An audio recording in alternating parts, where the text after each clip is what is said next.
আসসালামু আলাইকুম ওরহমতুল্লাহি ওবারাকাতুহ। প্রিয় প্রতিকার চ্যানেলের বন্ধুরা, আশা করি আল্লাহ পাকের অশেষ মেহেরবানিতে আপনারা সকলে ভালো আছেন। স্বামীর অগ্রগতি সাধনে সহায়ক হন। আপনার সহায়তায় তিনি একজন সম্মানিত ব্যক্তি হয়ে উঠবেন, আর তখন আপনি হবেন তার সামাজিক অবস্থানের অংশীদার। আপনার স্বামীর কাজের অগ্রগতি সাধনে আপনি সহায়তা করুন। মানুষ প্রাকৃতিকভাবে সম্ভাব্য সফলতা অর্জন করতে সক্ষম। আমাদের সকলের মধ্যে পরিপূর্ণতা অর্জনের প্রতি ভালোবাসা বিদ্যমান, আর তা অর্জনের জন্যই আমাদের সৃষ্টি করা হয়েছে। কারো জন্যই কেবল অস্তিত্ব নিয়ে তুষ্ট থাকা এবং সৃষ্টির উদ্দেশ্য ভুলে যাওয়া উচিত নয়। তাকে অবশ্যই তার জীবদ্দশায় পরিপূর্ণতা অর্জনের চেষ্টা করতে হবে। যদিও অগ্রগতি অর্জনের চেষ্টা করে, কিন্তু সকলে সফল হয় না। এজন্য প্রয়োজন উচ্চাকাঙ্ক্ষা এবং প্রচুর পরিশ্রম। তাছাড়া অগ্রগতি অর্জনের জন্য তাকে অবশ্যই এর ভিত্তি প্রস্তুত এবং বাধা অপসারণ করে প্রয়োজনীয় পদক্ষেপ গ্রহণ করতে হবে। একজন পুরুষের ব্যক্তিত্ব অনেকাংশে তার স্ত্রীর উপর নির্ভর করে। একজন স্ত্রী তার স্বামীর উন্নতিতে ততটাই সহায়ক হতে পারেন যতটা এর পক্ষে ক্ষতিকারক। প্রিয় বোন, সম্ভাবনাময় ক্ষেত্রসমূহের মাধ্যমে আপনার স্বামীর জন্য একটি ভালো অবস্থানের কথা চিন্তা করুন এবং সেটা অর্জনে তাকে উৎসাহিত করুন। যদি তিনি পড়াশোনা চালিয়ে যেতে আগ্রহী হন বা পড়া এবং গবেষণার মাধ্যমে তিনি তার জ্ঞানকে বৃদ্ধি করতে চান, তবে তাকে থামিয়ে দেবেন না। তার সংকল্প পূরণে উৎসাহ দিন। আপনার জীবনকে এমনভাবে সাজান যা তার অগ্রগতির অন্তরায় নয়। বাড়িতে স্বাচ্ছন্দ্যময় এবং আরামদায়ক পরিবেশ সৃষ্টির মাধ্যমে তাকে উন্নতি করতে সহায়তা করুন। যদি তিনি নিরক্ষর হন, তবে তাকে উৎসাহিত করুন এবং নৈশ বিদ্যালয়ে পড়াশোনা শুরু করার জন্য বিনীতভাবে অনুরোধ করুন। যদি তিনি শিক্ষিত হন, তবে তাকে আরও বেশি পড়ার মাধ্যমে জ্ঞান বৃদ্ধিতে উৎসাহিত করুন। যদি তিনি কোনো হাসপাতালের চিকিৎসক হন, তবে চিকিৎসাবিদ্যা বিষয়ক পত্রিকা এবং অন্যান্য নিবন্ধ পড়তে বলুন। যদি তিনি একজন শিক্ষক, প্রকৌশলী বা বিচারক হন, তবে সেই বিষয় সংক্রান্ত বই এবং নিবন্ধসমূহ পড়তে বলুন। আপনার মনে রাখা উচিত, আপনার স্বামী যে অবস্থানে থাকুক না কেন, সেখানেই তার অগ্রগতির সুযোগ রয়েছে। সৃষ্টির নিয়ম অনুসারে যে পথ তার জন্য প্রশস্ত হয়েছে, তা হতে তাকে বিচ্যুত হতে দেবেন না। বই পড়তে উৎসাহ দিন, তার ব্যক্তিত্বের বিকাশকে বাধাগ্রস্ত হতে দেবেন না। যদি তিনি বই কেনার বা সংগ্রহ করার সময় না পান, তবে আপনার তদারকিতে প্রয়োজনীয় বইগুলো সংগ্রহ করুন। তাকে সেগুলো দিন এবং পড়তে উৎসাহিত করুন। আপনারও বইপত্র এবং কার্যকরী সাময়িকী পড়া উচিত। যদি পড়ার মধ্যে আপনি এমন কোনো নথি খুঁজে পান যা আপনার স্বামীর জন্য দরকারি, তবে সে সম্পর্কে তাকে অবহিত করুন। এ ধরনের আচরণের কতক সুবিধা রয়েছে। এ ধরনের আচরণের পুনরাবৃত্তির মাধ্যমে আপনার স্বামী একজন জ্ঞানী ব্যক্তি হয়ে উঠবেন, যিনি আপনার এবং তার নিজের প্রতি আস্থাশীল হবেন। উপরন্তু তিনি একজন দীপ্তিমান বিশেষজ্ঞ হয়ে উঠবেন, যার সেবা তার এবং সমাজের জন্য কল্যাণকর হবে। যেহেতু তিনি অধ্যয়ন এবং গবেষণার মাধ্যমে সৃষ্টির বিধানগুলো মেনে চলছেন, সেহেতু তিনি মানসিক এবং স্নায়ুবিক সমস্যায় আক্রান্ত হবেন না। যেহেতু তিনি অগ্রগতির পথে আছেন এবং পড়ার প্রতি আগ্রহ দেখান, আবার আপনার এবং বাচ্চাদের সাথে আরও বেশি সম্পৃক্ত হন, সেহেতু দুর্নীতিগ্রস্ত কর্মকাণ্ডের দিকে আকৃষ্ট হবেন না এবং মারাত্মক নেশার ফাঁদেও পড়বেন না। নিশ্চিত হন যে তিনি বিভ্রান্তিতে নেই। যথাযোগ্য উপায়ে কাজ করা এবং অগ্রগতির জন্য পুরুষদের ব্যবসা সমিতি কিংবা কাজে স্বাধীনতা থাকা উচিত। যদি তারা তাদের কাজকর্মে বাধাপ্রাপ্ত হন, তবে তারা স্বাচ্ছন্দ্য বোধ করেন না। একজন জ্ঞানী বোন তার স্বামীর কাজে হস্তক্ষেপ করেন না। স্ত্রীর জন্য স্বামীর গতিবিধি পর্যবেক্ষণ করা উচিত নয়, কারণ তার জানা উচিত যে স্বামীর যে স্বাধীনতা প্রয়োজন তা অস্বীকার এবং তার কাজকর্ম নিয়ন্ত্রণ চেষ্টার ফলে তিনি তীব্র প্রতিক্রিয়া দেখাতে পারেন। বুদ্ধিমান এবং অভিজ্ঞ পুরুষদের নিয়ন্ত্রণের প্রয়োজন হয় না। এ ধরনের পুরুষরা সবসময় বুদ্ধিমান আচরণ করেন। তাদের কেউ প্রতারিত করতে পারে না। তারা তাদের বন্ধু এবং শত্রু উভয়কেই চেনেন। তবে এমন কিছু পুরুষ আছেন যারা সহজ সরল। তারা সহজেই অন্যের দ্বারা প্রতারিত এবং প্রভাবিত হতে পারেন। এমন ছদ্মবেশী লোকেরাও রয়েছে যারা এসব সহজ সরল পুরুষদের জন্য অপেক্ষা করে থাকে। এরা সৎকর্মশীল হওয়ার ভান করে, সহজ সরল মানুষকে ফাঁদে ফেলে এবং দুর্নীতির দিকে টেনে নিয়ে যায়। দূষিত সমাজ আর মানুষের একরোখা স্বভাবের কারণে এরূপ পরিস্থিতি বদলায় না।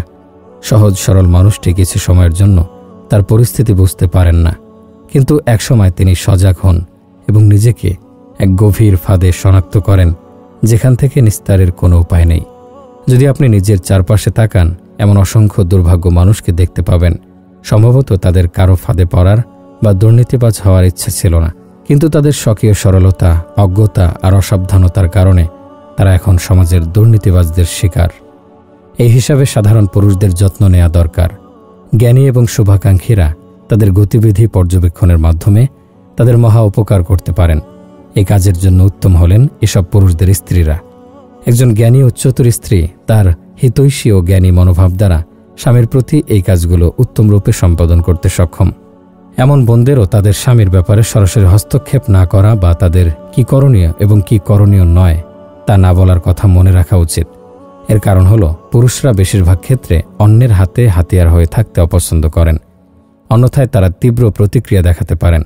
তবে একজন বিজ্ঞ বোন পরোক্ষভাবে তার স্বামীর ক্রিয়াকলাপ পর্যবেক্ষণ করেন এবং স্বামীর অজান্তেই তার সহযোগিতার প্রতি নজর রাখেন। এমন হয় যে কিছু পুরুষ কিছু সময় স্বাভাবিকের চেয়ে দেরিতে বাড়ি ফেরেন। যদি ব্যাপারটি এমন হয় এবং দেরিতে বাড়ি ফেরার পরিমাণ গ্রহণযোগ্য সীমার মধ্যে থাকে, তবে চিন্তার প্রয়োজন নেই, কারণ পুরুষরা মাঝে মধ্যেই কিছু অনাকাঙ্ক্ষিত ঘটনার সাথে জড়িয়ে পড়েন যা তারা তাদের কাজের শেষে সমাধানের চেষ্টা করেন। কিন্তু যদি দেরিতে ফেরার পরিমাণ নির্দিষ্ট সীমা ছাড়িয়ে যায়, তবে স্ত্রীর সে বিষয়ে তদন্তের চেষ্টা করা উচিত। কিন্তু তদন্ত করা সহজ কাজ নয়, এর জন্য প্রয়োজন ধৈর্য এবং বিজ্ঞতা। এক্ষেত্রে অবশ্যই রাগ কিংবা বিরোধ এড়িয়ে যেতে হবে। স্বামীর সাথে নমনীয় এবং বিনয়ের সাথে কথা বলা উচিত। কেন তিনি আগের চেয়ে দেরিতে বাড়ি ফেরেন আর কোথায় ছিলেন তা জানতে চাওয়া উচিত।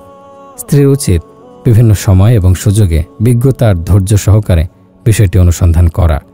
যদি তিনি জানতে পারেন যে তার স্বামী চাকরির কারণে বা বৈজ্ঞানিক, ধর্মীয় এবং নৈতিক সম্মেলনে যোগদান করার কারণে দেরি করে বাড়ি ফেরেন, তবে স্ত্রী উচিত তাকে একা ছেড়ে দেয়া।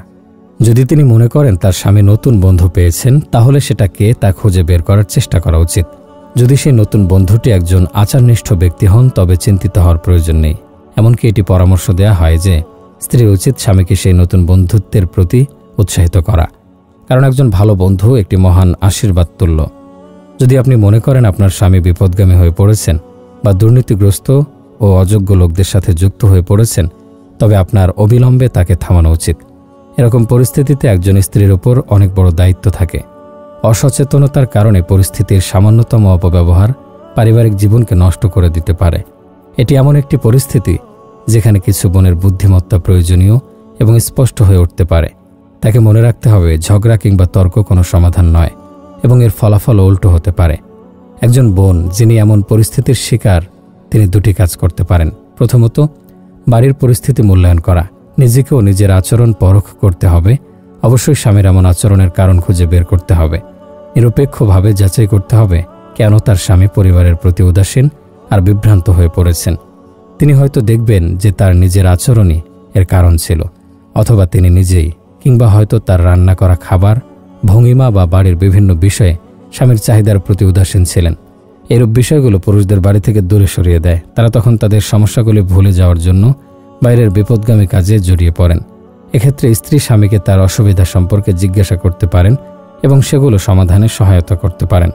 যদি কোনো বোন নিজেকে সংশোধন করেন এবং স্বামীর চাহিদা অনুসারে ঘরকে পরিবর্তন করেন, তবে তিনি আশা রাখতে পারেন যে তার স্বামী আবারও আগের মতো সংসারে ফিরবেন এবং খারাপ স্থানসমূহ এড়াতে পারবেন।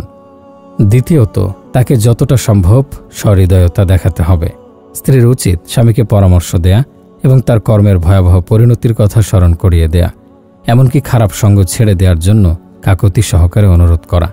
তাকে অবশ্যই বলতে হবে, আমি আপনাকে আমার অন্তরের অন্তঃস্থল থেকে ভালোবাসি, আমি আপনাকে নিয়ে গর্বিত, আপনাকে সবকিছুর চেয়ে বেশি পছন্দ করি, আর আমি নিজেকে আপনার প্রতি একান্তভাবে নিয়োজিত করতে প্রস্তুত। কিন্তু আমি একটা বিষয় নিয়ে মনক্ষুণ্ণ, আপনার মতো একজন ব্যক্তির কেন এই ধরনের বন্ধুবান্ধব থাকবে?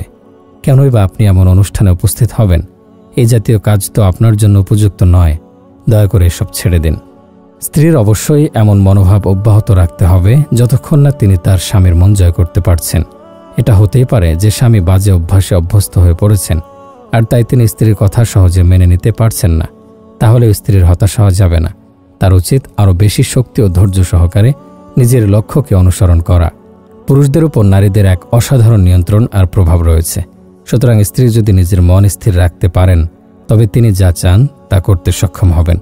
তিনি যদি স্বামীকে দুর্নীতির নোংরামি থেকে বাঁচানোর সিদ্ধান্ত নেন, তবে তিনি তা করতে পারবেন। যদি তিনি বিজ্ঞতার সাথে কাজ করতে পারেন, তাহলে সাফল্যের সম্ভাবনা অনেক বেশি। যাই হোক না কেন, সহিংস বা কঠোর মনোভাব নিয়ে স্বামীর সাথে ব্যবহার করা উচিত নয়। যতক্ষণ না দেখেন যে তার প্রতি সদয় ও বিনয়ী হয়ে কোনো ফল পাওয়া যাচ্ছে না। আর তারপরেই চরম হওয়া, বাড়ি ছেড়ে চলে যাওয়া বা অন্য কোনো উপায় যথাসাধ্য ব্যবহার করে স্বামীকে সঠিক পথে আনার চেষ্টা করতে হবে, কিন্তু তা প্রতিশোধ হিসাবে নয়। হ্যাঁ, স্বামীর দেখাশোনা করা প্রত্যেক স্ত্রীর কর্তব্য, এটি একটি কঠিন দায়িত্ব।